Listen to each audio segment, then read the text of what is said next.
وَلَمْ نَكُ نُطْعِمُ الْمِسْكِينَ، مسکین بھوکا مرتا رہا، مسکین بھوکا مرتا رہا پر میں نے پرواہ نہ کی۔ اللہ کا قرآن کہتا ہے ان لوگوں کو بھی بڑا سخت ترین عذاب ہو رہا ہوگا جنہوں نے مسکینوں کی پرواہ نہ کی۔ آج آپ دیکھیں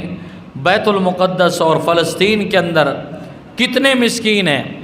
ان سے زیادہ اس وقت خدا کی قسم کون مستحق ہو سکتا ہے؟ سب سے زیادہ اگر اس کائنات کے اندر اس وقت اس دھرتی پر مظلوم ہیں تو فلسطین کے رہنے والے مسلمان بچے بچیاں عورتیں بوڑھے جوان وہ سب سے زیادہ مظلوم ہیں۔ اور اگر میں اور آپ کچھ بھی نہ کر سکیں تو کم از کم پہلا حق تو اصل یہ ہے کہ ہم جہاد کریں، ان کے ساتھ ان کے شانہ بشانہ جنگ میں جائیں۔ اور اگر ہم جنگ نہیں لڑ سکتے اور میدان جہاد میں جانا ہمارے بس میں نہیں ہے، کیونکہ یہ حکمرانوں کے اوپر فرض ہے کہ وہ راستہ دیں اور اپنی افواج کو بھیجیں، اور اگر وہ امت مسلمہ کے افراد کو اجازت دیں تو پھر وہ وہاں جا سکتے ہیں، ورنہ جانا مشکل ہے۔ اور اگر یہ صورت نہیں تو دوسری صورت یہ ہے کہ وہ ہم اسلحہ ان کو فراہم کرتے، ہم ان کو آلات جہاد فراہم کرتے، مگر وہ بھی اگر ہمارے بس میں نہیں ہے کیونکہ اسلحے کی چابیاں اس کی کنجیاں ہمارے پاس نہیں ہیں، تو پھر تیسری چیز یہ ہے کہ ہم اپنے ان مسلمان بہن بھائیوں کے لیے، ان بچے اور بوڑھوں کے لیے جن کے سینوں پر رات دن بم برس رہے ہیں، گولیاں برس رہی ہیں، ان کو کاٹا جا رہا ہے، ان کو ذبح کیا جا رہا ہے، پھر ہم چلو کچھ اور نہیں کر سکتے تو مالی تعاون تو ان کا کر سکتے ہیں۔ کئی دن کے فاقے سے ایک ویڈیو دیکھ رہا تھا جو اپلوڈ ہوئی، 5 دن سے وہ معصوم 5 بہنیں جو ایک کونے کے اندر بیٹھی ہیں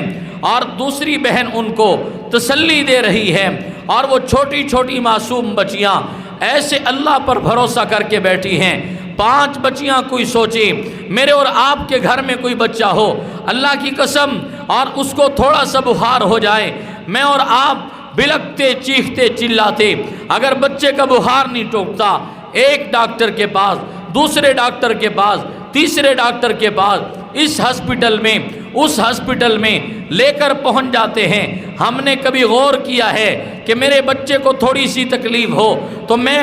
کئی ڈاکٹر بدل دیتا ہوں، لیکن کبھی میں نے ان بچوں کا بھی پوچھا ہے جو بچے فلسطین کے اندر براہ راست نشانہ بن رہے ہیں اور کئی دن سے فاقوں میں ہیں، پاؤں سے اباہج ہو گئے، کسی کی ٹانگیں نہیں ہیں، کسی کے بازو نہیں ہیں، کسی کا دھڑ تن سے جدا کر دیا ہے، اور پھر بھی ان کے حوصلے پست نہیں ہوئے۔ یار کم از کم ہم ان کا مالی تعاون تو کر سکتے ہیں تاکہ ہمارا دیا ہوا مال ان تک پہنچ جائے، اور اگر خدا نہ خواستہ یہ بھی نہیں کر سکتے ہے تو یہ بھی ہمارے ایمان کی کمزوری، تو چلو یار ہم نماز پڑھ کر ان کے لیے مجاہدین کی نصرت کے لیے اور مظلوم فلسطینیوں کے لیے بیٹھ کر رب کے دربار میں اللہ کے سامنے سر بسجود ہو کر اپنی عاجزی بیان کرتے ہوئے اللہ کے سامنے یہ تو کہہ سکتے ہیں، اے رب ذوالجلال میں جانا تو چاہتا ہوں پر میرے وہاں پر جانے کا بس نہیں ہے، اللہ میں کچھ کرنا تو چاہتا ہوں مگر وہ میرے بس میں نہیں ہے، مگر رب ذوالجلال تیری دربار کے اندر میں اپنے ہاتھوں کو پھیلا کر ان کے لیے یہ دعا کرتا ہوں کہ اے اللہ ان مسلمان مظلوموں کی حفاظت بھی فرما، ان کی نصرت بھی فرما، اے اللہ ان کی امداد بھی فرما، اور فلسطین اور بیت المقدس کو فتح بھی نصیب فرما۔ یہ دعا تو کر سکتے ہیں یا نہیں کر سکتے؟ اللہ میرا اور آپ کا حامی و ناصر ہو۔ وما علینا الا البلاغ المبین۔